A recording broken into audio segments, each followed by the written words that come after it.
Welcome, friends, it's the Movie Film Podcast. The Movie Film Podcast, enjoy the show. Zaki and Brian are talking about movies. Movie Film Podcast on the radio. Welcome to Movie Film. This is episode 97, brought to you by Mr. Boy Productions. My name is Zaki Hassan, and with me once more is my little buddy, Brian Hall. Hey, little buddy. It's like Gilligan's Island. Yeah, I'm the skipper in this whole thing. Yeah. So you just keep hitting me with your hat. That's, yeah, and you just say, Skipper! You know, Brian, Skipper? We've known each other a long time. Are you a Ginger person or a Marianne person? or a Professor person? To be fair. Yes. I think when it really comes down to it, I probably a Marianne. Okay. But I absolutely see the merits of Ginger. There's a lot to appreciate. I mean, there's a lot to appreciate about a Ginger, but really in the end, I want to end up with a Marianne. You have to figure she's used to a lifestyle that realistically you would not be able to provide her. Right. Sure. Not you specifically. That sounds mean. I mean, no, I got it. In general, I mean, she's a movie star. She would want a movie star. You know. Sure. Yeah. But what about you? I think I got to go with Marianne. Yep. I just thought Dawn Wells was hotter than Tina Louise anyway. Yeah, well, she seems like, when you got to figure out what you're going to do. She's like approachable. I was just going to say, when you want to come up with something fun to do on a Saturday, I imagine it would be a lot easier to have fun with Marianne. Plus, she can make coconut cream pies. Oh, is that her thing? That was her thing on the show. That's funny. Yeah. See, my theory is that the professor was nailing them both. Now think about this. If you notice, think about it. The professor is the smartest man on earth. He was like MacGyver on that island. Yeah. But notice how they never got off the island? Yes. Oh, that's good. Because the professor had a good thing going. That would be like a great sort of like Usual Suspects ending to Gilligan's Island, where you really see what's going on the whole time. And every single great raft or boat or radio that they ever built, you always just see the professor like pop into frame and like doink, like pull a cork out of something or disconnect a wire. Think about it. On land, the professor's just this dork.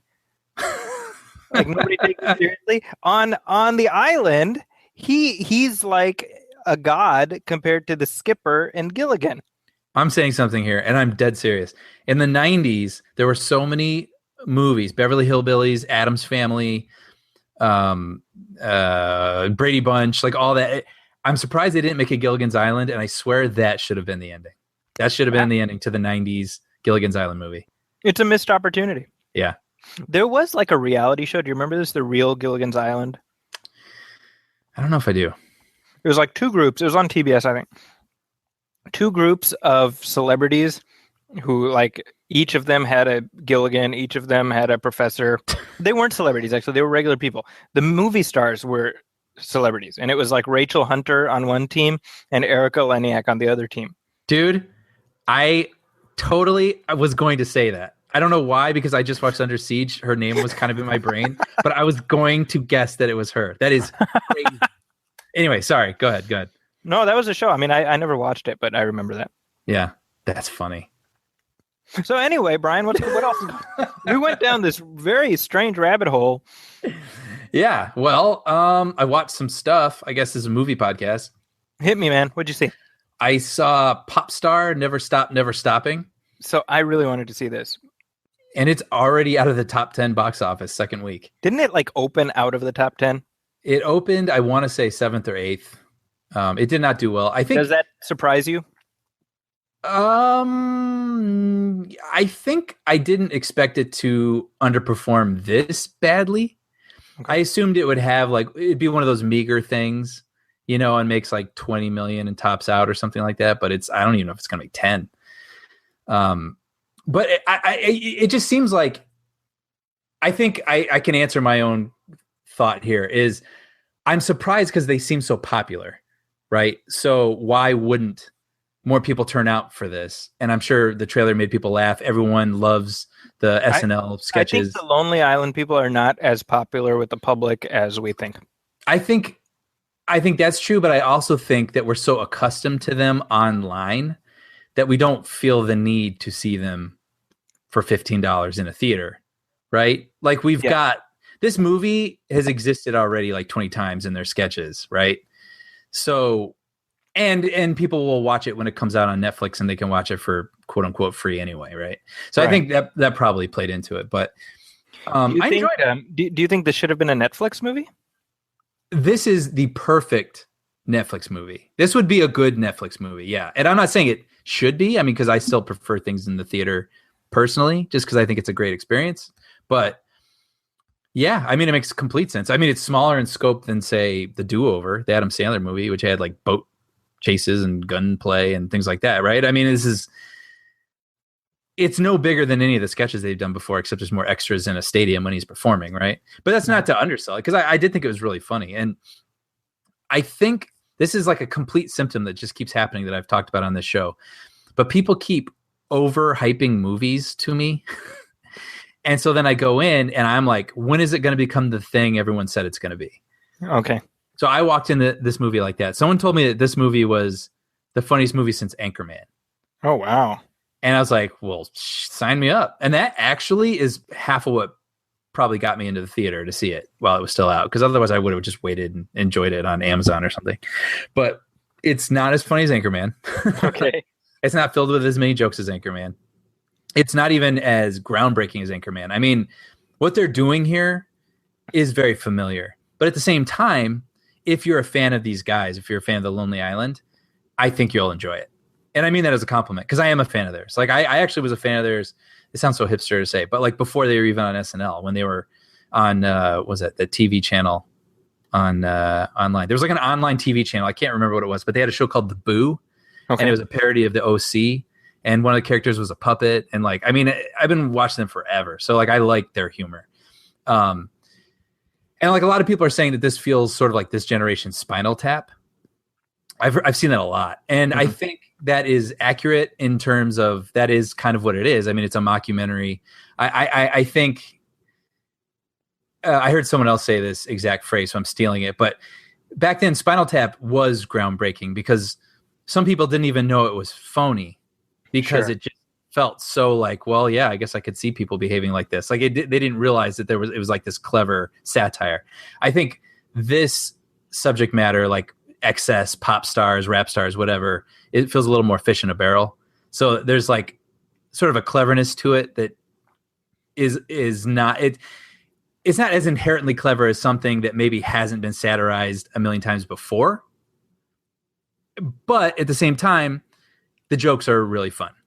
You know what I'm saying? Yes. So this isn't some brilliant take on something. It's just 80 minutes of like jokes. And the jokes are pretty good. Like I laughed quite a bit. I like all three of the guys. All three of the guys, maybe that's part of it too, is it's starring not just Andy Samberg, but like Yorma Taccone and Akiva Schaffer. Like they're the main characters. And most people probably don't know who those other two people are, right? Yeah, I mean, you're used to them in the backgrounds of the other, like, of the video, digital short, like music videos. Yeah. But it's good. You know, it's got like sort of the broader jokes. It's got like the obvious riffs on things that have actually happened. Like when Justin Bieber went to the Anne Frank house and made an ass of himself. You know, this character visits Pretty much the Anne any Frank house. sentence about Justin Bieber involves him making an ass of himself. Yeah. I mean, and you know, it kind of riffs on the U2 thing where they download it. You know, you were forced to download their album, and they kind of do a riff on that. And so, I mean, there's like some like fun winking things to be had. There's like a ton of cameos, but like I found myself laughing at some of the like the smaller jokes, like the interplay that the guys had.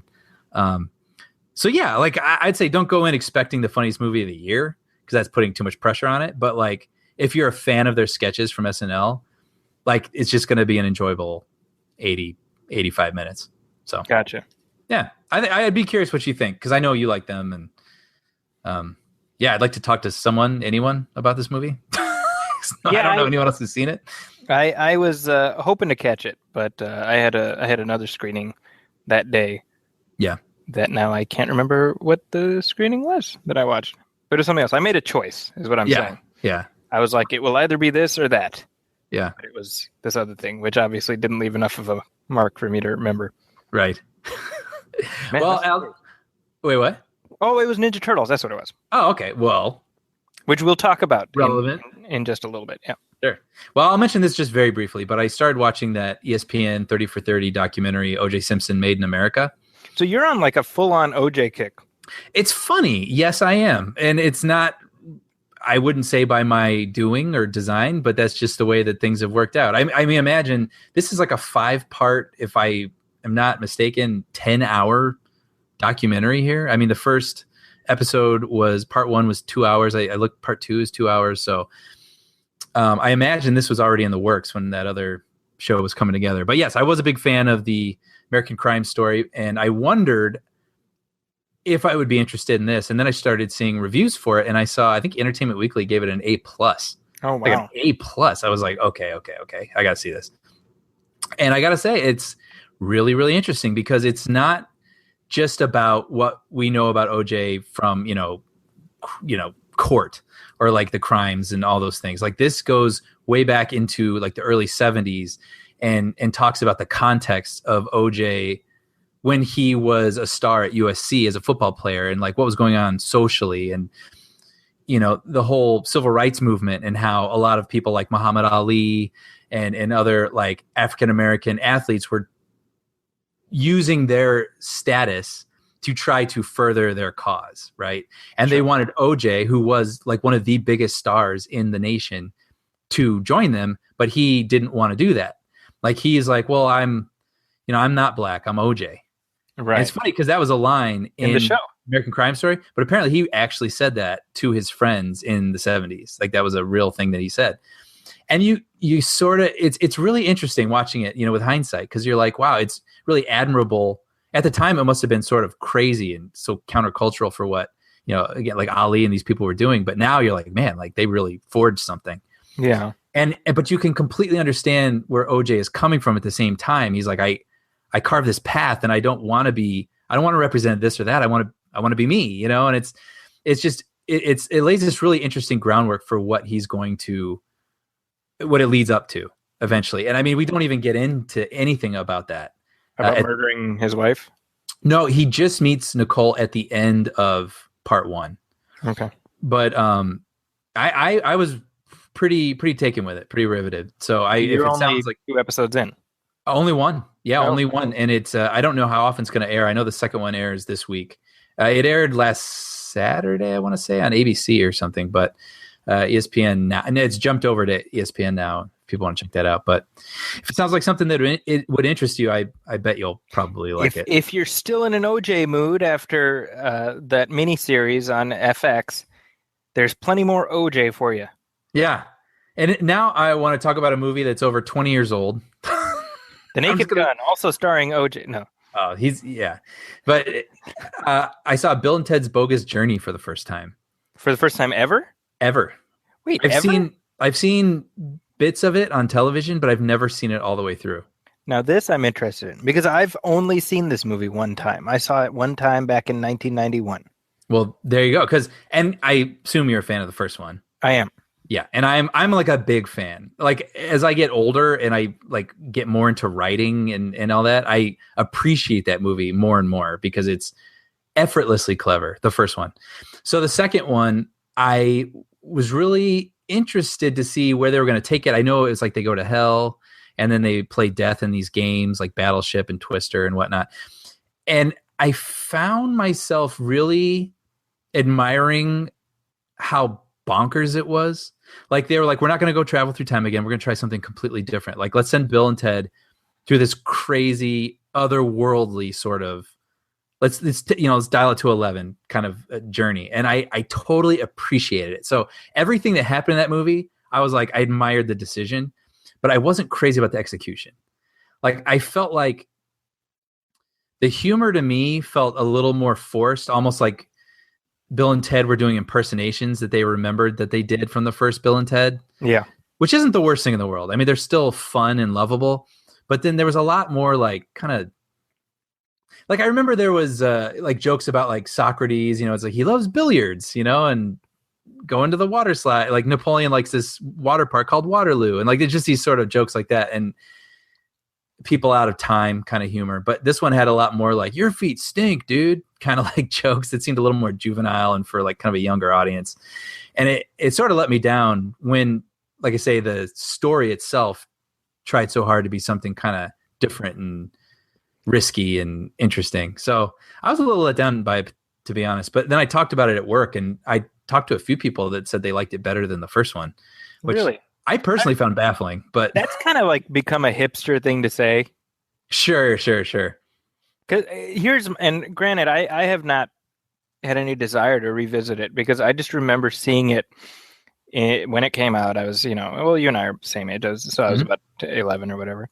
And I was crushingly disappointed because I felt like it basically it took apart all the pieces of the Bill and Ted franchise to me almost. Where like the movie ends, if I remember correctly, it felt to me like where the movie ends is essentially the beginning of them as like the Wild Stallions. Right. And so as I was watching, I was like, well, you can't do any more like adventures of them now that they've become these successes. Right. Sure.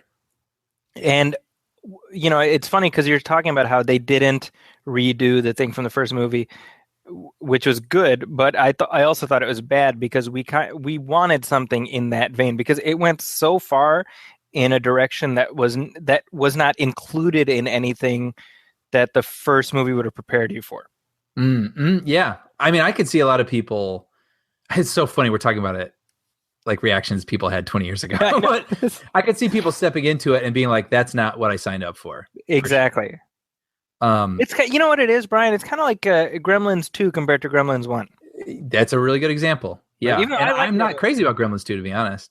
But see, that's a good example because like Gremlins 2, I appreciate it, but recognizing it's completely different from the first one. Absolutely. Yeah. Just what you said. I prefer the first. That's more to my sensibilities, I'd say. But I admire that they tried something different. Yeah, and that was Joe Dante specifically saying, if I'm going to do it, I'm going to do it completely, a nutso bonkers version of it. That reminds me that was one of my favorite Key and Peele sketches. Oh my gosh, right? Gremlins 2. That is, people look up Key and Peele Gremlins 2. You're welcome. I just love that they clearly, it's like they watched Gremlins 2 late one night. And you know what I mean? Like, and I love that they had enough pull to be like, we're going to make that into a sketch and millions of people are going to watch it. Yeah.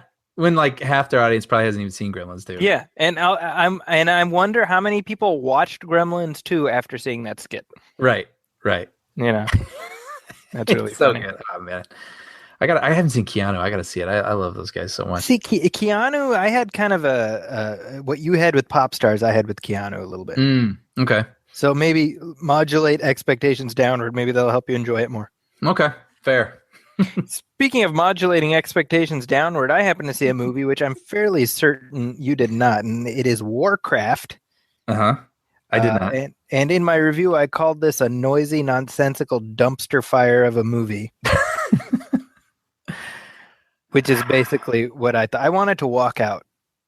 Really? I absolutely would have walked out, except that I needed to write a review. But I had an absolutely miserable experience, and I know people liked it, but they're wrong for liking this movie.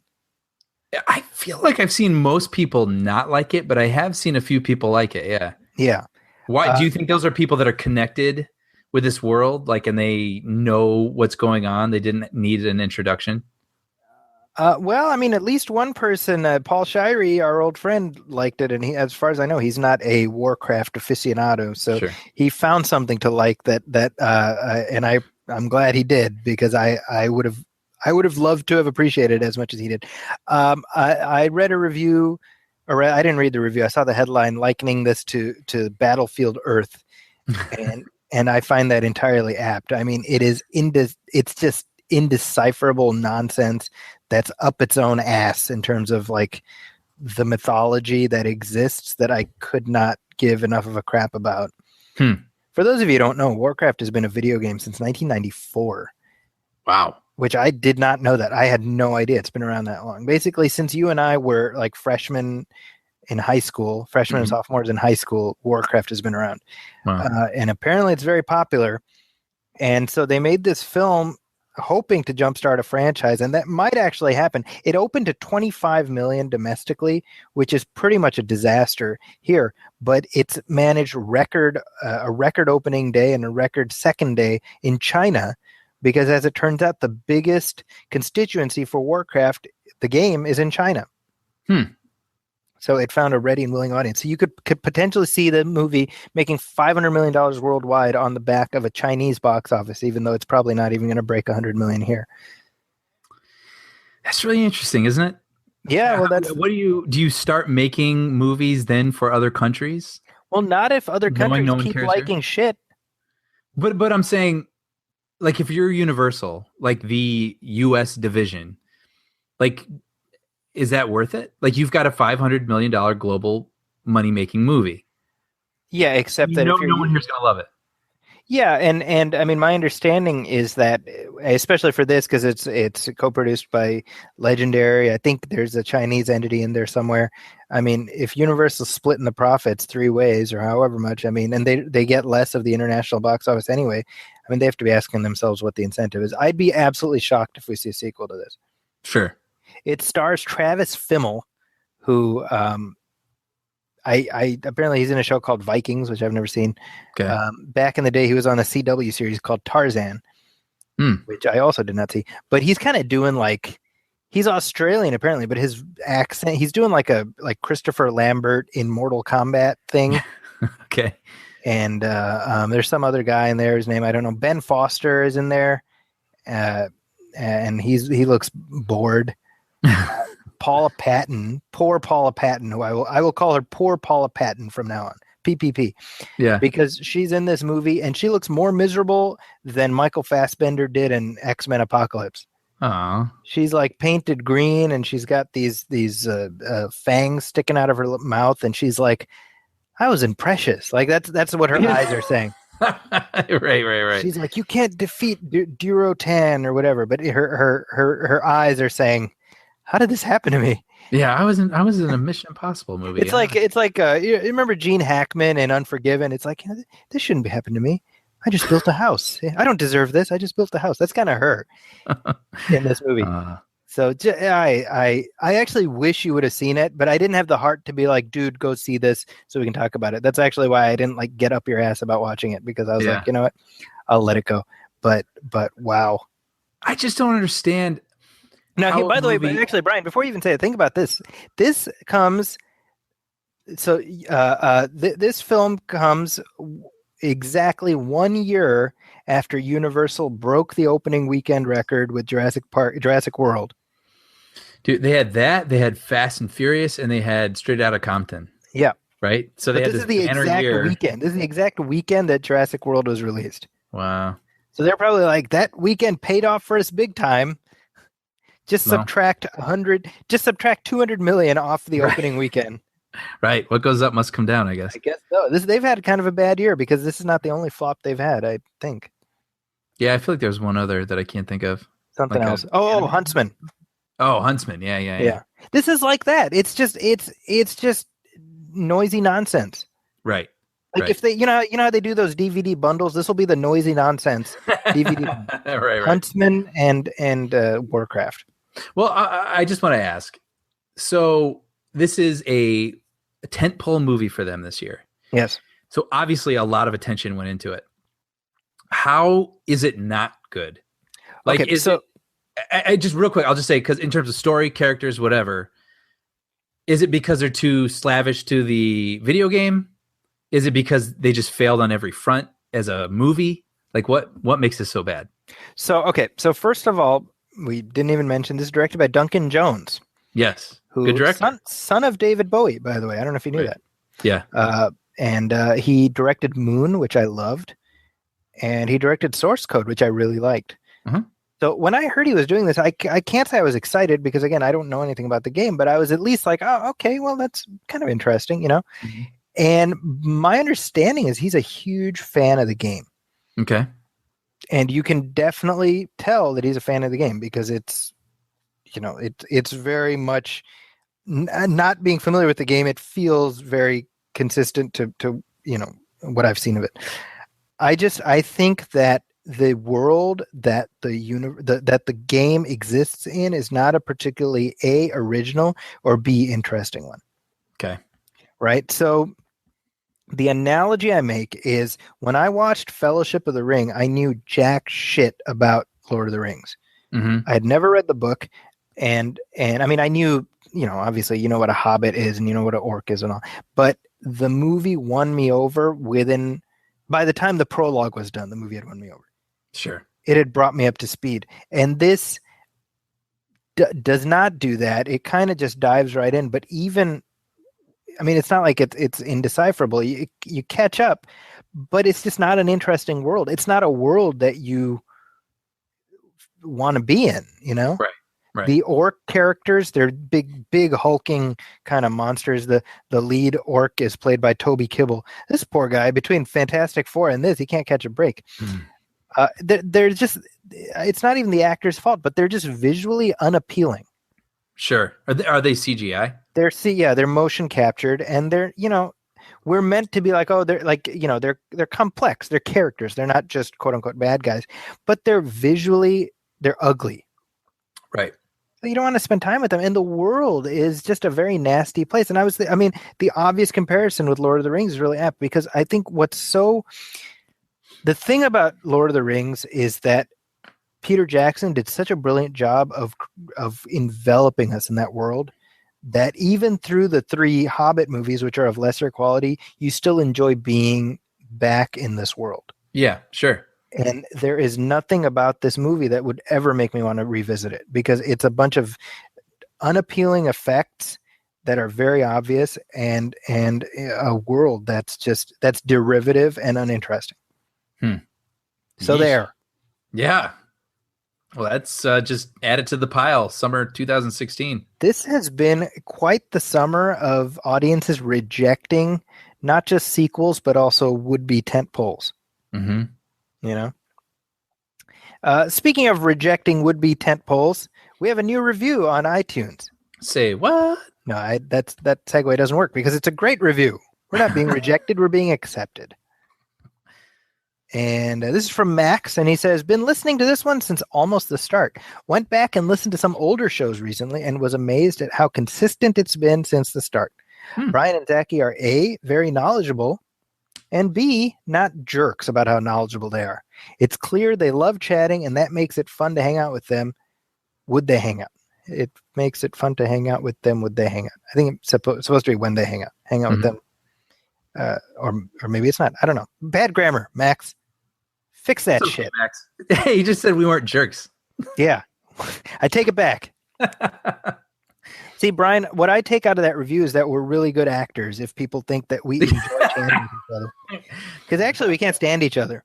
Oh, we can't stand each other, and as soon as we get off this thing, we're like, all our listeners are SOBs. Yeah. We're like Laverne and Shirley during the later years of that show when they couldn't stand each other.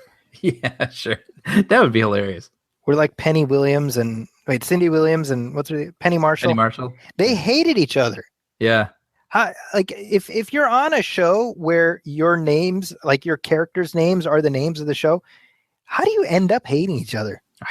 I have no idea. That's crazy. That happens a lot, right? Didn't that just happen with Castle?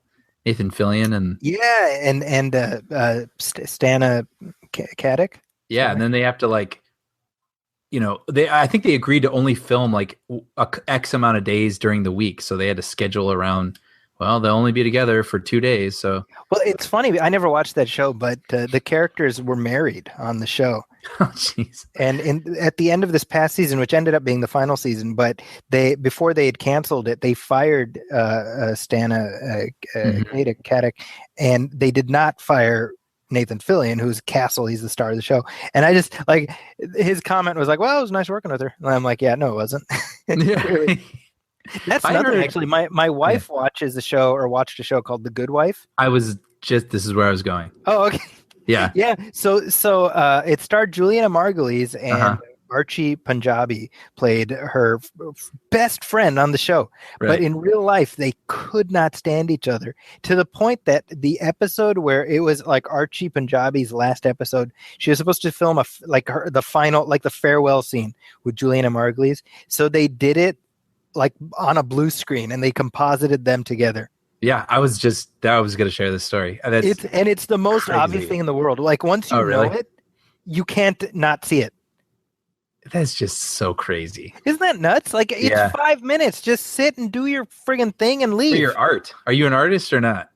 Yeah. And it's funny because again, I don't watch the show, but I kind of heard about it through the grapevine, and just seeing the real time Twitter conversation where people like slowly realizing that they are clearly not in the same space. That's hilarious. Yeah. So anyway, what were we talking about? Oh yeah. So no, we like each other. Yeah. Oh yeah. Come on. But I mean, Brian, there's a reason that you are in SoCal and I'm here in NorCal. That's the only way we can make this work. No, totally. If you get us in the same room, yeah, it'd be a whole other. Somebody gonna die. Somebody gonna get cut. Yeah. Exactly. That's all I'm saying. Well, I appreciate that comment. Yes, thank you for that. And with that, we got some headlines. Brian, you want to talk about some headlines? Yeah, where to begin? What do we got here? All right. Oh, so this new Netflix series, I saw this trailer, and literally I was like, "Oh man, I gotta send this to Brian." And then before I could even send it to you, there was an email from you. You were like, "This looks awesome." Yeah.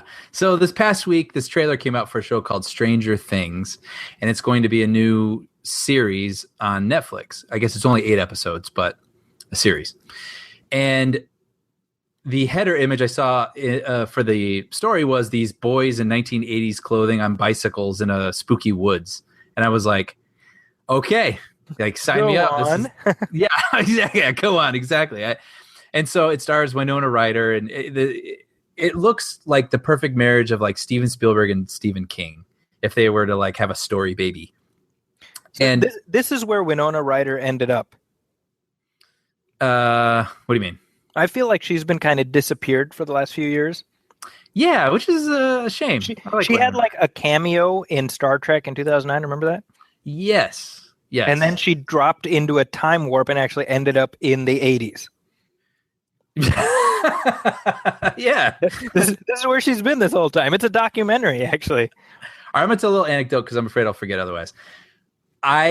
Way back in the day, we have this place called Amoeba Records out here in Hollywood, and you can buy used DVDs and blah, blah, blah. So one day I was in there and I just felt like I wanted to buy something because I was with people, and I was like, I love Edward Scissorhands. It's like one of my favorite movies growing up and whatever. And it was on DVD for like $5. It's like, I'll just buy Edward Scissorhands. And so I got it, and it was autographed by Anthony Michael Hall. Wow. And it says, to Adam, don't steal like Winona, Anthony Michael Hall. And so I bought it, and I totally forgot it. I've had it for like years and years, and I was going through my shelf the other day and I saw it and I was like, I totally forgot I had this weird little thing. If you've got an autographed DVD, how are you going to sell that?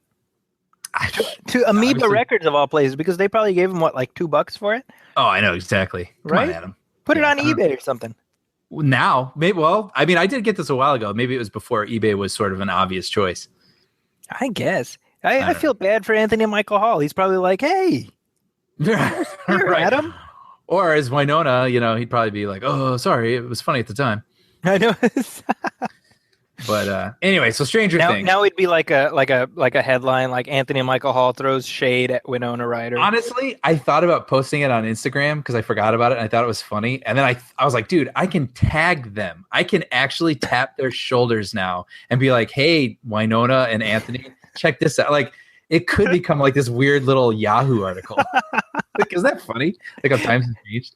And it would all start with you innocuously. Yeah. Posting it. That's so funny. Yeah.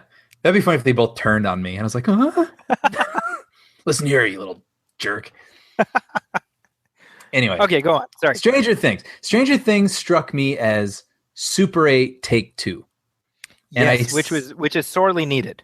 Yes, because Super 8 was everything you and I probably, and people of our vintage, wanted to see again in a movie, which is, like I say, the whole Stephen King, Steven Spielberg mostly, I guess, sort of 80s kid mystery adventure film. So like E.T., Goonies, that sort of thing, Explorers, all that stuff. So Super 8 aimed to be that, and unfortunately it got the aesthetic right, but it got the story was undercooked. And it did not end up being a satisfying movie as a whole. I think we would agree on, right? Yeah, I think you liked it a little more than I did. I may forgive it a little bit more just because I like looking at it. Mhm. I mean, that's just being honest. Like I love the way it looks. I want to like it more than I do, I guess. Anyway, so Stranger Things looks like, okay, we're going for like the same kind of thing. Spooky, early 1980s, kids, so it looks like the premise is one of their friends goes missing, and it ends up, it could be some sort of supernatural thing. And, there's a mother that thinks she can communicate with her missing kid through the lights in her house. And like the music honestly feels like they're like, let's steal the trailer music from Super 8. I mean, really, it's pretty noticeable, I thought. But it just looks like every note that you want it to hit, it appears to hit. So who knows? This thing starts, all episodes land on Netflix on July 15th this summer. I will be watching it first day. Will you binge it? What's that? Will you binge it? I actually did have that thought where if this is some sort of mystery, I'm excited at the fact that if I want to watch 3 or 4 in a row that I can. Okay. But yeah, like I'm maybe I'm getting too excited, but like I'm looking more forward to this than like many of the movies this summer. Honestly, Wow. like this is hitting that note. And this actually goes back to what we were saying too, where it's getting harder and harder when we were talking about The Nice Guys, for movies like The Nice Guys to get made. And eventually movies like The Nice Guys aren't going to be theatrical releases because they don't make money sense. And to me, this looks like that a symptom of that, or a product of that. See, I saw the trailer and I was intrigued, but my immediate thought was, I don't know if there's enough. Like, I was just wondering if it's enough of a premise to stretch out over however many episodes. See, that I don't know. Yeah. All I know is it's a world I can't wait to jump into. Who's behind it? That is a good question. It is someone that will become obvious very quickly to me. He's a big director. I feel like he did Night at the Museum. Oh, the guy who did Levy? Stephen Levy? Or Sean Levy. Sean Levy. He did Real Steel. Yes. So wait, hold on. I'm pulling up right here. I feel like he directed. He did The Night at the Museum, at least one of them. Yeah. Anyway, I'm not really seeing it here immediately. But anyway. Dana. This is great radio, by the way. Yeah, I was just going to say. I was like, and take it away, Zaki.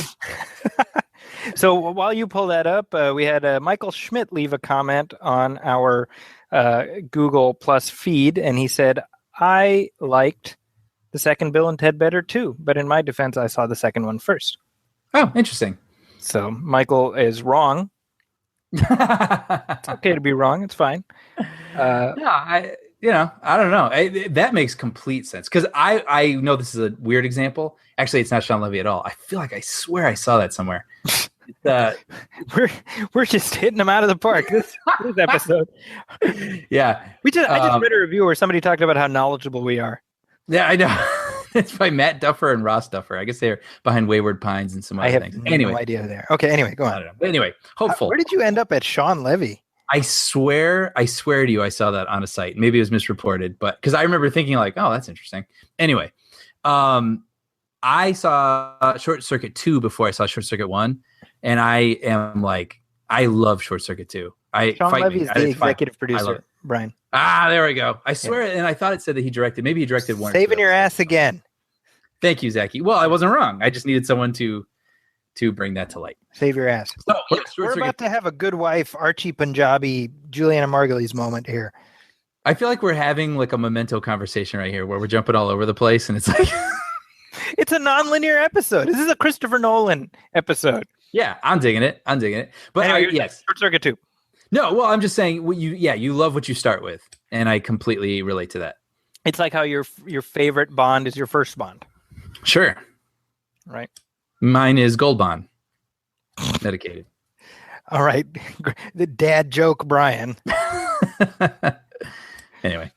Okay. So Stranger Things, thumbs up. I hope so.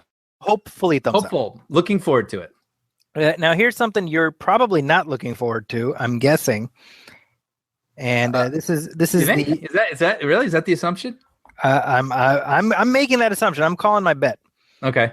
This is the female version of Ocean's 11.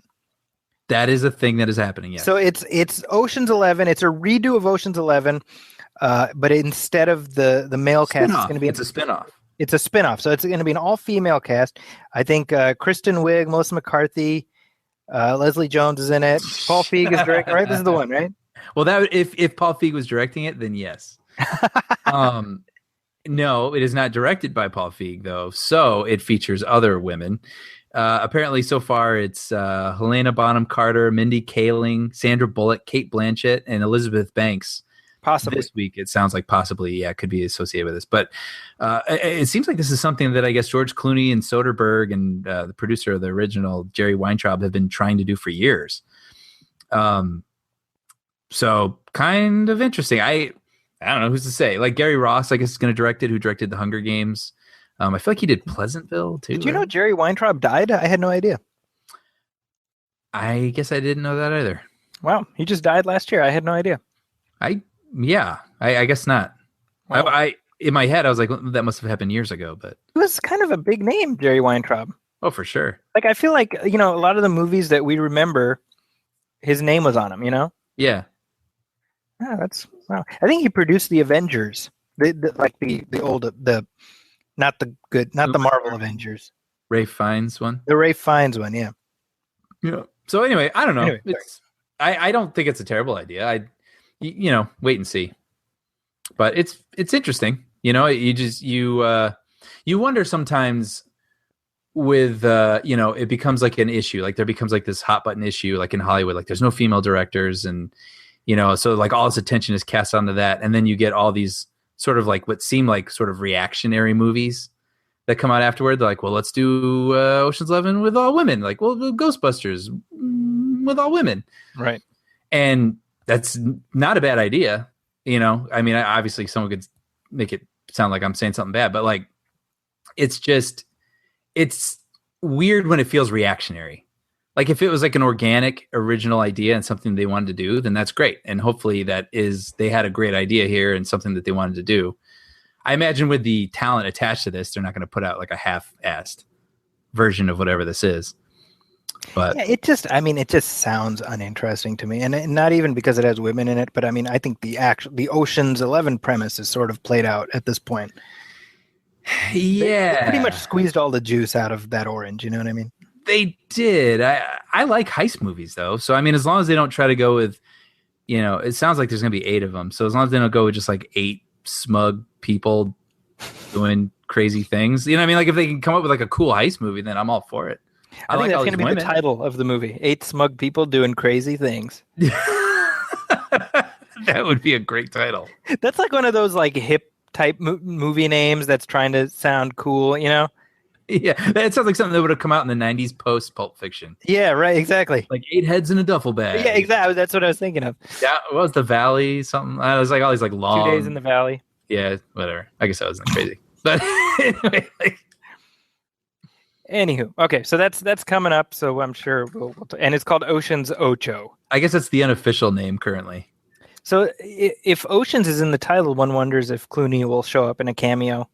You'd have to assume, right? Yeah. He plays someone's, uncle, or brother, or something. Grandfather. No, well, yeah, there you go.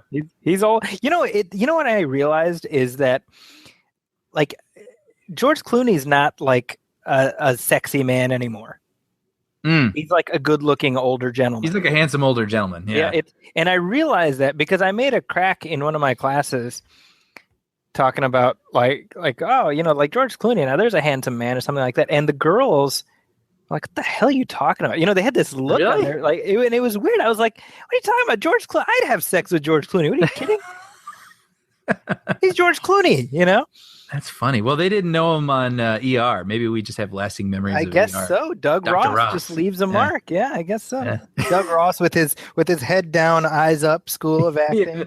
That was the old Clooney. That was old Clooney. Yeah, it's weird because when you watch those early ERs, it's like noticeable how much his acting style has changed.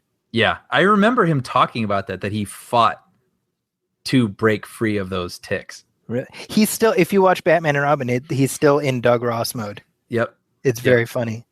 Yeah. So it's just George Clooney in a rubber nipple suit. Yeah. You never see him as Batman. Moving on. So, hey, kind of light week on headlines, but we do have some Star Wars news. Yeah, we actually have confirmation that John Williams is a guy who has made music before. And speaking of music, let's cue our music. Ah! All right, hit me. Zaki, do you hear music too? I do. That's all. All right, so John Williams is officially confirmed he's going to score Star Wars Episode 8, which I had kind of wondered about. I assumed, because this is funny. I was talking about this with people at work too. I say that a lot, by the way. We talk about a lot of movie-related things at work. But do you work in an entertainment-related capacity or something? I do. Oh, well, then I'm shocked. I tell you, shocked. Shocked that there's gambling going on in this establishment. Yeah. So we were saying it's really funny how 6 months ago we didn't know what Force Awakens was about. It was this enormous mystery. The whole world was waiting with bated breath. It felt magical. And now we all like it, but it's on our shelves. It exists in our laptops. It's like this thing and we know what it is now. But pre that, it was, will John Williams score this? Like, is it time to bring in a new guy as we start this whole thing? Because he's not going to be able to do, the next 20 years of these things. Like, when do you hand over the baton and whatnot? And so, but then when he was announced, we're like, oh, good. Okay, good. Because he's the guy who brings the magic for these things. And so I wonder now how long he will continue doing these. But it sounds like he's going to be doing Episode 8, which, hey, man, as long as he wants to be doing these things, I say please do. So I find this to be happy news. So I was thinking about how it's and this is like morbid to say, but I mean it's the part of the conversation is like, will John Williams live long enough to be able to do all of these, right? Sure. Like the next trilogy at least. Yeah, and I was like, it's weird that like we're at a stage where that's the conversation that we have to have. Right. You know what I mean? Like, it's kind of like I remember Christopher Lee back when Fellowship of the Ring came out. One of his in an interview, he was like, "I just want to live long enough to see all three of these movies come out." Right. And of course, he ended up not only living long enough for that, but he lived long enough to appear 10 years later in the next trilogy of movies. Right. But my point is, like, he was in his 80s at that point, and so you're measuring your life in a much more finite capacity. Does that make sense? Mm-hmm. Mm-hmm. And I don't even know what I'm saying, but I mean, I'm just like, it's kind of just like, I guess it's just a testament of where we're at, how we've gotten older, and that's obviously the people who we looked up to when we were kids are now at the stage where we just hope they are around long enough to see these things completed. I absolutely, and I thought it was really interesting because I go on Reddit a lot, and I'm not a hardcore Redditor though. Like, I don't dig very much. I just go on the front page and just see what's on there, just pass the time, when I have moments. And when this was announced, I thought it was interesting that there was like 3 separate articles on the front page. So out of like, say, 20 articles that were the top voted articles on the front page of Reddit were about John Williams. And all the comments, were just like, man, all hail John Williams. Like, oh, good. Like, he's the master, long live John Williams kind of thing. I mean, there is just so much love for the guy. And I think it's great. Like, I'm glad that he can feel at least appreciated in his lifetime. You know what I mean? Like, well, and my second, my 7-year-old, he'll watch a movie and be like, this is John Williams, right? Right. Right. And he's usually right. Yeah. I mean, he's of course, to people who are paying attention, I mean, he's got a discernible sound. I mean, it's very noticeable. Yeah. And I want to point out too that the AFI, the American Film Institute, just did like a Lifetime Achievement Award ceremony for him this past weekend, and it's going to air on TNT and Turner Classic Movies this Wednesday, which is June 15th on those channels, Turner Classic Movies and TNT. And from what I read a firsthand account of someone who was there, and it sounded like a really sort of touching and joyous evening, and a lot of his music to be enjoyed, and a lot of accounts from people who've worked with him. And I've already got a DVR. I can't wait to watch it. Well, and, I mean, by all accounts, he's just a sweetheart of a guy. Like you said, all accounts, and it's all you hear is just Yeah. what a gentleman and a Yeah. nice guy he is. And you see it in when he does interviews for these behind the scenes things. He's so soft spoken and so thoughtful, and Yeah. yeah. And you're very lucky because you've gotten to see him perform live, for several times. Yeah, one of my favorite things, and I was talking about this with my brother because he went and saw him for the first time with me last year, is he comes out at the Hollywood Bowl and he talks, like, oh, so when Steven and I were talking about what is a Jurassic Park, like it's really great. Like he does this soft spoken kind of, thing. And all he does is praise his directors. He doesn't even talk about like, wow, I can't believe this song became a legacy. It's like Steven just crafted magic with Indiana Jones. You know what I mean? And then at the end, there's always encores, right? Yeah. I feel like he does like 3 of them or something. And anyway, when he's done with his encores, and this isn't going to work over radio, quote unquote, but what he does is, he comes back out and goes, thank you. And he does another song, then he leaves. And then when it's the last encore and everyone's like still applauding, he like looks at the audience and he makes the sleepy face. Like he puts his hands under his thing and he just like makes a little like, I'm sorry, I need to sleep. And then he walks off stage. He's done it every single year. It's hilarious. That's so funny. Well, and I mean, I think his gift is that even like once he has made a theme, that's the theme where you're like, how could it be anything but this theme? Yeah. Yeah.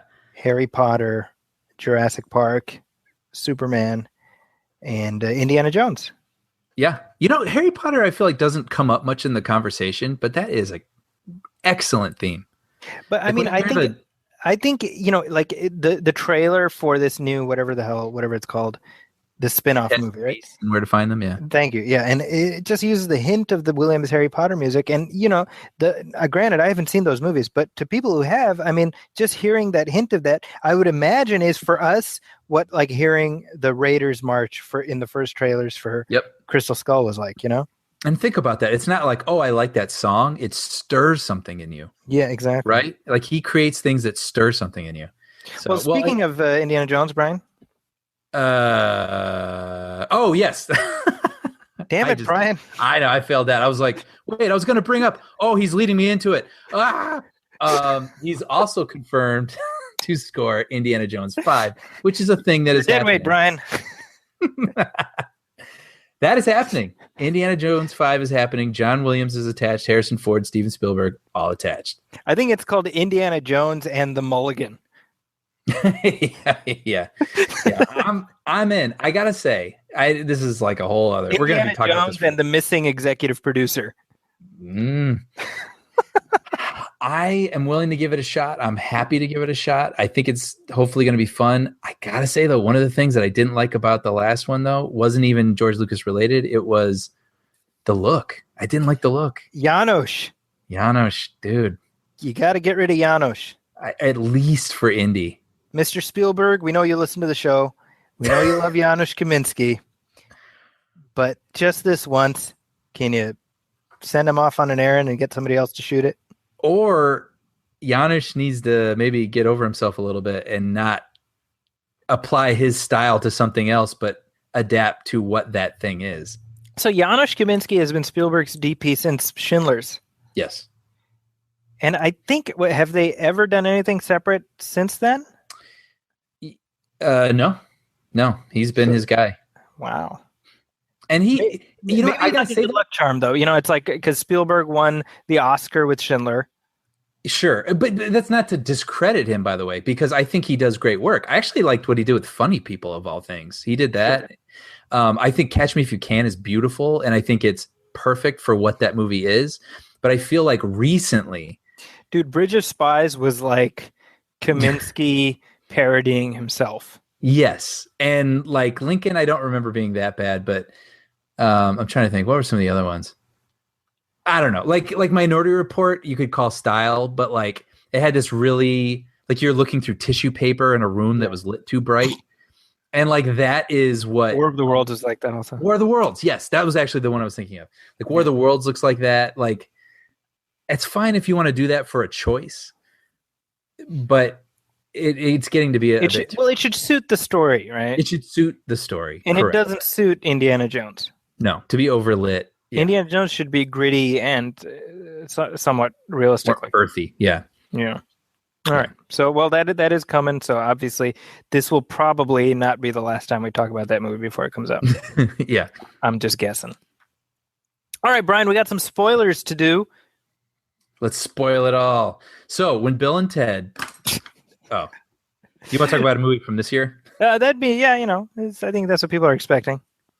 So 2 years ago, Teenage Mutant Ninja Turtles came out. This was the Michael Bay produced, Jonathan Liebsman directed reboot of the Ninja Turtles mythos. Can we call it a mythos? I guess we can, right? Sure. And it did huge. It opened to $65 million, which is, I think, more than they were expecting. It was a big hit. And so, of course, a sequel was greenlit almost instantly. Now, last time when we talked about that film, it was same as with this new one, where we were about 2 weeks late. And but by then it was already kind of spoken. It was already out there in the ether. It was doing very well. We did not like the first Ninja Turtles movie. No, but I remember thinking that I didn't like the way that it looked. We were sort of cynical because it was a Michael Bay production. And then I remember thinking like, oh, I enjoyed bits of that more than I expected. But overall, I didn't feel like brought into that world. Like I didn't feel endeared to this incarnation. Right. Yeah. And I mean, when the sequel was announced, we were both like, all right. And of course, when it came out, we were like, all right. And I think we were both like, well, we got to watch it to talk about it. But I don't think either of us was exactly, raring to go. Yeah. And so when I went to see this, a funny thing happened. About half an hour in, 45 minutes in, I was like, I think I'm really enjoying this movie. Yeah. And by the end, I was like, damn, that was really good. I had a really good time watching Teenage Mutant Ninja Turtles Out of the Shadows, which is the new movie. And I ended up giving a positive review. And the word of mouth was great. And then opening weekend, it was basically half of the opening weekend of the original movie. Yeah. A symptom that seems to be going around for sequels currently. And this was the one time I felt kind of bad about it because I was like, you know what? This is a movie that deserved to do better. It improved upon, the first one.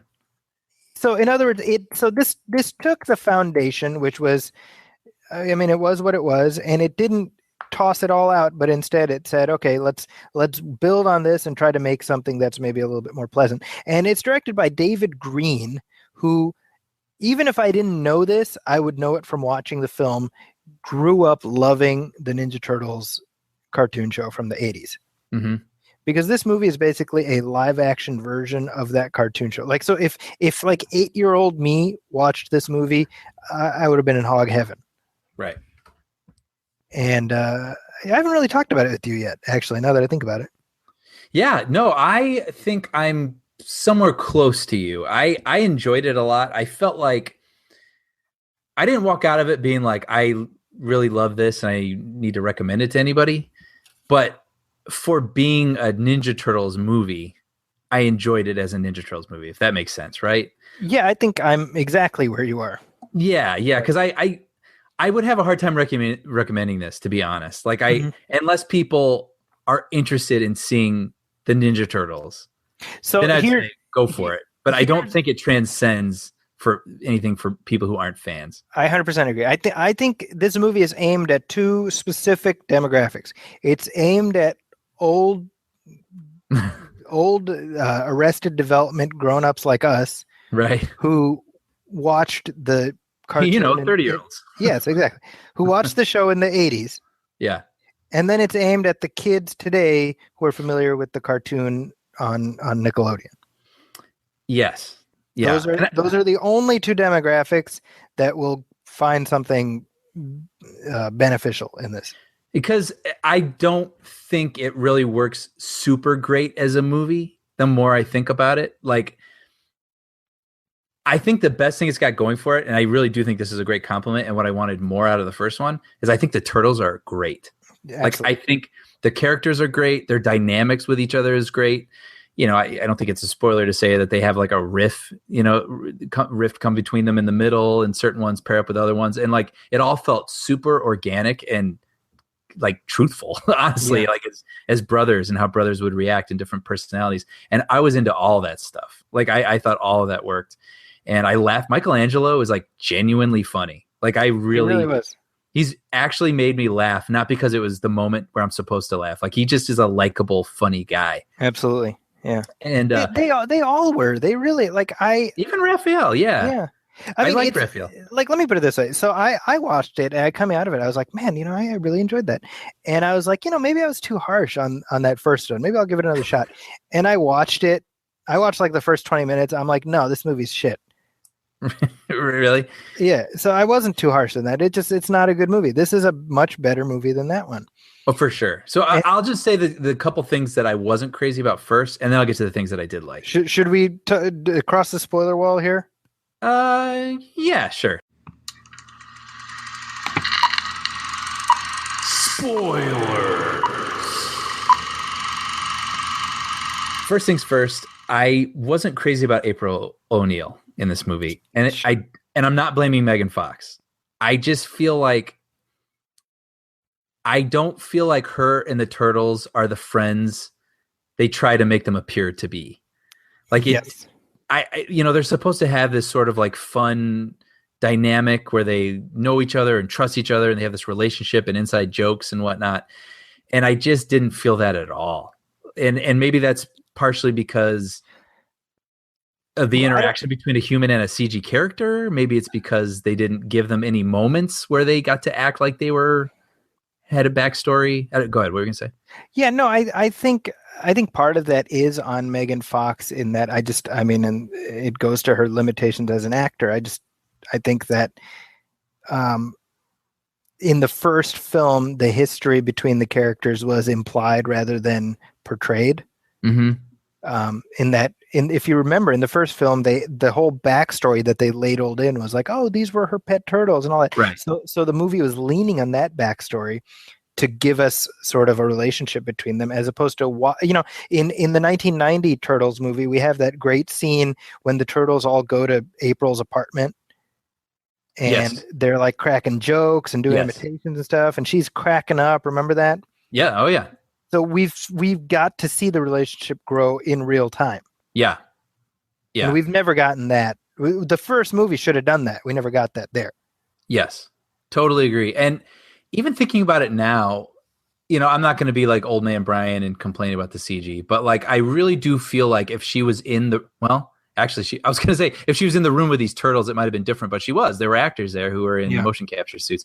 But like, I was just thinking of like exactly that scene in the first 1990 version where, they're in her kitchen and she can go up and push their shoulder and be like, oh, shut up, and sort of have like a playful sort of repertoire with them. But like, I did not get that from this. Anyway, also, what I will say, but related to that, I did appreciate that the film big time toned down the like, hey, let's jerk off to Megan Fox moments.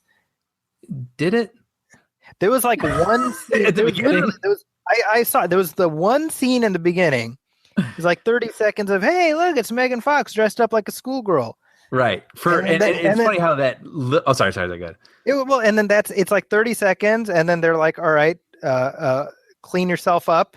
That's it.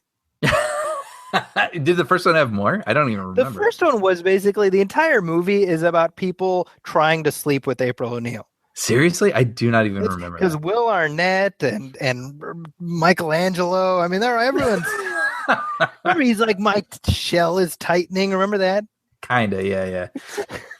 Yeah, that her plan at the beginning is so funny. Like, she needs to get some guy, like, get close enough to a guy to get, her watch to sync with some computer chip or something like that. And it's like, okay, well, I got to seduce. I'm assuming she's going to seduce him. So she gets this little schoolgirl skirt and undoes half her shirt and whatever. And so I'm like, okay, she's going to go over and flirt with him for like 3 minutes, lead him on, then she's going to leave. But all she does is she apparently steals the skirt, by the way. Yeah. I don't remember her paying for that. She's a thief, yeah. Yeah. And then walks over to him, waiting for the moment. And all she does is push him into a group of other girls. Yeah. And I don't even think he sees her. And then she stands next to him, gets the information, and then she walks away. I was like, what was the okay? I mean, I'm not complaining. Well, we know the reason. I mean, it was. Yeah, I'll tell you why they put that in there so that they could put that in the trailer. Sure, and I'm not complaining. I'm just saying, why not make it make sense? It's for me because I took my kids to this, and so I was like glad that that's the extent of that. Sure, for sure. I was grateful for that. Kids movie, yeah, yeah. Okay. Anyway, you were saying so there was something else that. Well, also, we'll get back to this. Wasn't sure how I felt about Casey Jones, but let's skip ahead a little bit. Okay. Shredder. Don't understand Shredder at all in this movie. Like, he is this super villain. Everyone knows he's the criminal that you put in the back seat of a car and put him in chains, and you pray he isn't left alone because he will escape and he will kill you and whatnot. And I was like, oh, cool. Okay. Yeah. But then they never really deliver on that. And he ends up like meeting Krang in another dimension. And Krang's like, hey man, I need your help. And I can help you too. And Shredder's like, yeah, okay, cool. And then all of a sudden at the end, Krang's like, yeah, never mind. I'm not going to help you at all. And Shredder's like, what? And I was like, you're not a very good villain. And scene. Yeah. Like, I was like, what did you want anyway? Like, I never. You know my response to that, Brian?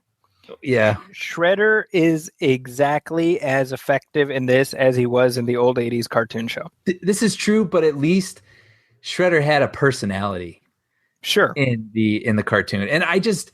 Thanks to James Avery, the late, great James Avery. Yeah, for sure. And he was great. And like, again, I know people are going to be like, oh, Brian, give me a break. But like, I why not, as if you got these characters that are this fun, why not go the extra mile and have a story that makes a little more sense and a villain that's really great? And see, I looked at this Shredder as a step up from the previous film where he was basically Megatron with Ginzu knives all over his body. Yeah. He was no actor. I think he was just a CG effect. Was he really? I mean, for most of his scenes when he was wearing that armor, yeah. Again, I don't remember. But again, that's basically where my I wish they had done this a little bit better kind of ends. But what about you? And then we can talk about the things that I like. So for me, I think basically, as far as the stuff you disliked, I'm basically on board. I think I was a little bit more forgiving because going in, I was like, will this play for kids? Mm-hmm. And I specifically said this about the first film a few years ago because my issue with that was they were trying to serious it up. Right. And I was like, you can't do that because this is a concept that's for kids. And I feel like, kind of like we've got, like, you've got your like stereotypical Brianisms that you have. This is like one of my stereotypical Zakisms where I'm like, hey, no, it should be for kids, Sure. Because I do that a lot. But I think it's a movie about Ninja Turtles. It should, like, kids should be able to see it and it should be for them. And so for me, when I saw it the first time by myself, I was like, oh my gosh, kids will just have a blast at this. And I was proven out when I took my boys because they were laughing at all the right times and they were engaged and it played at their level. Yeah, I agree with that. There needs to be movies for kids. Yeah. Totally agree. And I think for me, here's the moment where I was like, this is like really good. It's when Raph and Michelangelo have broken into the police station. Mm-hmm. They're trying to get the ooze because they might be able to become human with this ooze. Mm-hmm. Why? Who knows? Makes no sense. Because they were never human. So it's not like they're turning back into anything. It doesn't make sense. Because the whole thing with the ooze is that it turns you into like your primal animal. Right. So the primal animal for turtles would be humans. What? It doesn't make any sense. Anyway. Never bothered me. Yeah. And it shouldn't. That's right. It's not because on the level that it's presented, it's like you totally buy it. Mm-hmm. But anyway, so the police catch them, right? And they have them at gunpoint. And one of these cops is like, who are they? And the other one's like, they're monsters. And then you see Michelangelo. Oh man, yeah. And his eyes are almost watering. He's like, and just very quietly, he's like, we're not monsters. And I was like, oh my gosh. Yeah. And that's great. Yeah. And that moment of heart, just that little bit outdid everything in the first movie. Mm-hmm. Yeah. Completely agree. And I even enjoyed, we talk about the blue light in the sky ending and the world ending, and it's just like so overdone. This movie heads in that direction, but it like does something different. I like really thought it was cool, the Technodrome assembling itself over New York. Yeah. I love that idea. And there's like a real natural ticking clock element to that, right? Like once this thing comes together, we're screwed. Right. So we got to stop this thing from being fully assembled. And the pieces are flying in from another dimension and assembling slowly over them as they're battling. I was like, that's cool. I really like that. Yeah, and I mean the stakes, while they were, kind of larger than life, they were still contained within this particular story. Like within the realm of the Turtles, it was a relatively contained finale. Yeah.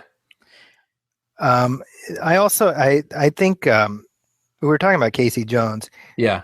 I didn't mind him, but I wasn't blown away by him. I just thought he was, I don't know. I'm partial to Elias Koteas, I think, in that role. Yeah, there was like something kind of fun about a guy who's kind of unhinged. Yeah, and this is, he's played by Stephen Amell here, who, he's Arrow, he's Green Arrow on the CW series. And so I was like, well, so basically his big screen debut, he's playing a vigilante who uses sporting goods to fight bad guys. It's a real stretch, Well, it's just funny because he's played by you just said he's. I don't know who this guy is. I wrote down. He's like a CW pretty boy. I was going to say he looks like Chris O'Donnell's clone, who's only programmed with smile. Like he just smiles a lot and like has nice teeth, and you know what I mean. And like he's supposed to be like disgruntled and frustrated with the system, but I just was like, you look too happy. Yeah, I mean, I think it's the same thing as Megan Fox. I mean, part of that I think is just it's sort of what the performer is capable of. Yeah. And on the other hand, thinking about what you said, where this is a movie for kids, you know what I mean? Like maybe I'm thinking too hard about it. Like if that character makes sense to a kid, a police officer who wants to operate outside of, the law a little bit, but he's really not that bad. It's like, I mean, again, for me, it's like when I think of this movie, I have to tell people this because I mentioned in one of my classes, I was like, I really enjoyed it. And I contextualized it. I was like, I think it's a great movie for kids. And some students went to see it. They're like, well, we trusted you. And I'm like, well, you got to listen to the whole thing that I said. I was like, if you're not 8 years old, you're probably not going to enjoy it, But I'm like 8-year-old Zaki watching a Ninja Turtles movie that has not only the Turtles and Splinter and April and Casey, we've got Bebop and Rocksteady. We've got the Technodrome. We've got Krang, for goodness sake. Yeah. We have actual foot ninjas. I mean, it's got everything that when we played Ninja Turtles in the backyard, like that's what we would have wanted to see. Mm-hmm. And so that's why I liked it. Oh, the party wagon. We got the party wagon. It's shooting manhole covers. Yep. So for me, it's kind of like if you're going to do Ninja Turtles, this is how you do it. Right. That was my feeling walking out of this one. So this is going to lead me to my favorite part of the movie. But that's kind of what I was thinking is, and that's why I give like these little caveats here. Like I did enjoy it. I thought it was fun, but I do feel like I need to like warn people like, but hold on. I'm not just saying you should, know this and have these sort of, little footnotes I'm going to give you here because I don't think it's for everyone. You have to forgive it a little bit and you have to be a fan and whatnot. And because I liked it as much as I did and was a fan of the things that I was in the film, I think that's why I felt a little let down when they didn't completely stick the landing with something like the villain. I don't think like they really stuck the landing with like Shredder as a villain or Krang. Yeah. Who's voiced, by the way, by Brad Garrett. I would have never known that, by the way, if I hadn't read that. Like, was there anything about that voice that needed Brad Garrett? I know. Yeah. Why not just hire some? Yeah. Apparently Fred Armisen was the original voice. Oh, that's interesting. And then like literally 3 weeks before release or something crazy, they brought in Brad Garrett. Ah, I wonder. Curious. Anyway, who knows? Farewell, Mr. Bunting. Yeah. But anyway, so yeah. Which leads me to my favorite part of the movie is when the turtles are jumping out of a plane. Oh, right. Onto another plane. That's and great. I'm going to, for all the things where I'm like, oh, I wish this had been a little stronger, this, whatever. This was just as good as any action sequence in any great action film. And I became aware of that as it was happening because 100%. first of all, what's that? 100% agree with you. Yeah, like as they were jumping out of the plane, they each had their own little personalities about jumping out of the plane, which is a nice little start. I can't say enough about how great the turtles were in this. They nailed the turtles. They also looked less like horrendous looking. Yes, yeah, that's true. I wonder if they softened it a little bit. Yeah, but I think so. What I enjoyed about this was so they go on this plane and they have to figure out how to stop it. And what the best action movies do is they come up with a thing your hero needs to do, and they find like not only how they're going to stop it, they find like 3 set pieces on that thing, right? So think of like Raiders of the Lost Ark and the truck. Like you've got Indy, he's got to catch up to the truck. It's a horse race and people shooting at him in cars. Then he gets on the truck. He's got to climb over the truck. Then he goes under the truck. Then he's got to go back through it. Like you find a way to take one thing and you find a million ways to exploit it for maximum adventure and fun and excitement and just thrilling filmmaking. And I had that same feeling with this airplane sequence because first they have to land on it, right? And Raphael almost misses it. Right. And that's like a whole thrilling thing. Then they get inside of it. Then it's like there's a whole sequence inside of it where they got to, stand their ground. Then the plane's going to crash. And the whole crashing thing becomes a whole other element that they have to navigate. And I thought it was all executed and realized like just total top notch. Like when it was over, I was like, that was great. That whole sequence in Brazil. Yeah. Yeah. I thought that was really, really good. And by the way, that's another thing that I really enjoyed was how it's a very cartoon premise where it's like I have this teleporting thing, but it's in 3 parts. One part is over there, one part is over there, one part is over there. And so you have the quintessential thing where the good guy faction and the bad guy faction, they're racing to get each part and put it back. I mean, why? Enjoyed because that. Totally. Because in cartoons it would be like, oh, because we've got like a 5-part miniseries and we need to space the story out, And it's one of those things where if you think about it too much, it probably wouldn't make a lot of sense. But again, on the kid level, you get it. Totally. Totally. So that's like when I recommend this film, I say it's aimed at the people who grew up with this and who aren't interested in having a realistic or more adult version of it. They just want something reflective of that thing that they saw when they were kids. Mm-hmm. Totally agree. Yeah. And my kids just had a blast, by the way. I'm really like that was the fun part for me, was just watching them be so engaged and, and they're at a point now because they've been watching the 80s cartoon show for the past several months. So they were plugged in for all of it. They're like, yeah. Oh, it's the Technodrome. Look, it's the thing, when the eye comes up. Yeah. Oh, that's in the cartoon, So yeah, I ditto actually for my audience. I saw it like 7 at night, but there was a ton of kids in there and they were like eating it up. Oh, they were talking back to screen like, no, Mikey, don't do that. It was really cute. So any other thoughts on TMNT Out of the Shadows? No, but I enjoyed talking about this much more than I expected, actually. Well, based on the box office, we will not be back in a few years to talk about the third one, which gotta admit, I'm a little disappointed by. I wouldn't have minded seeing another one in this vein. Oh, totally. And by the way, I really liked the score too. Steve Jablonsky did a really good job. The music, specifically in the sequence you mentioned, jumping from the plane, really good. It's good music. I'll have to look it up. I actually don't remember it. While we're talking about this, I was thinking about how it's kind of interesting how the reaction, like even though the first one did well, the real testament to how well received it was is in the box office for the second one. Right?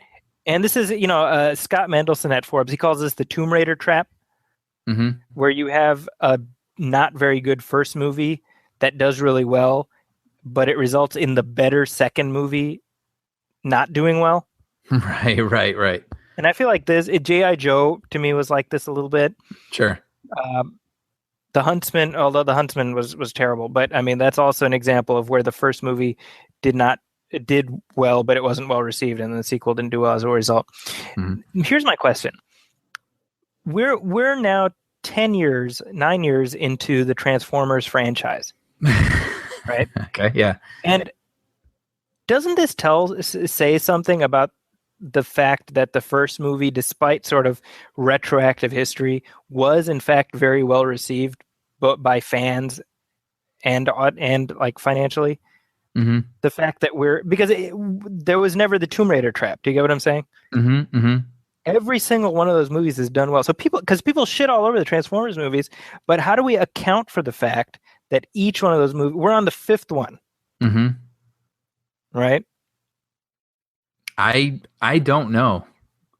I'm a little baffled by those movies, and not to be a hater. I mean, they're not necessarily for me. Like I appreciate that people like them, but I am always surprised at how exceptionally well they do. See, because for me, I haven't rewatched the first one, but I remember having genuinely liked the first one. When Me it came too. out. Me too. And it's on HBO every now and then, and I'll watch like 10 minutes of it, and it's still fun. So I mean, if nothing else, given what's happened with Turtles and for these other things, you kind of have to give props to Transformers for doing something right, Right? even if we don't see it. Yeah. Because in theory, Ninja Turtles should be another Transformers for Paramount, Mm-hmm. and obviously it's not.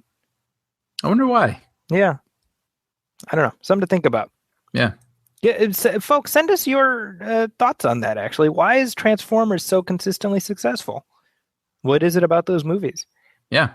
So send us your emails about that. I'd love to read those and carry that conversation on further. But with that, Brian, we're bumping up to the end of our time together. All right. On this earth. I'm sorry, Brian. What? Don't look to your right.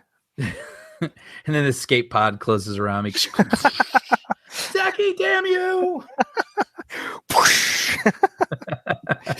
That's Brian launched into the sun.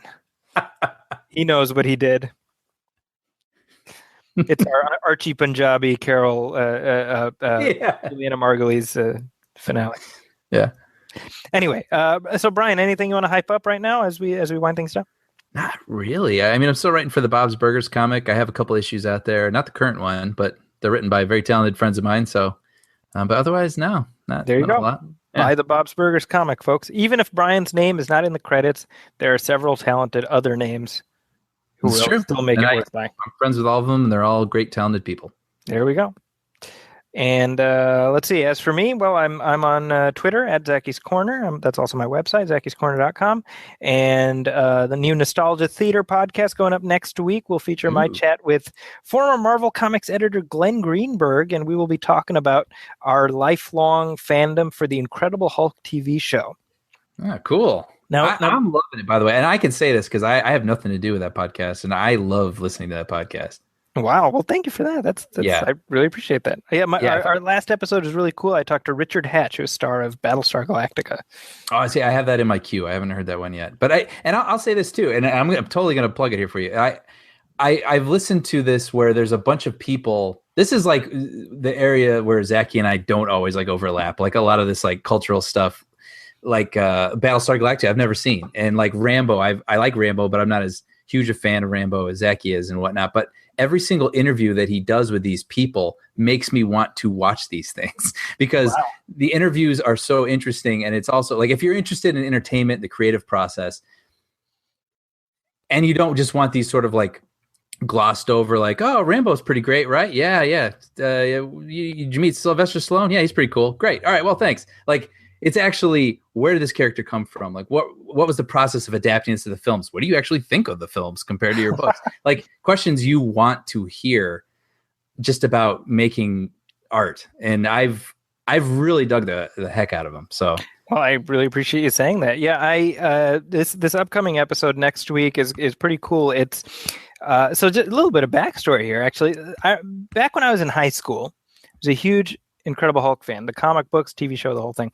And I used to buy the comic books, and one of the people editing the comics, a guy named Glenn Greenberg, who would write these text pieces talking about why he liked the Incredible Hulk and, you know, his fandom of the TV show and whatnot. And I remember reading those in high school, being like, man, this guy, he loves Hulk as much as I do.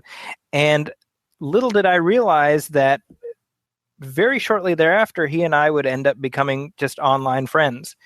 And I've known Glenn now for about 10 years now. We've never met in person, but we've been online friends.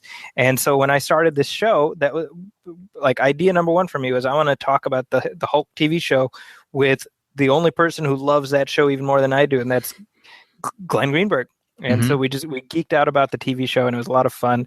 And, you know, the great thing about Nostalgia Theater is it's not just conversations with the people who made the shows. It's also conversations with people who are super fans of these shows. And I think this is a really special one. I think people will enjoy listening to it.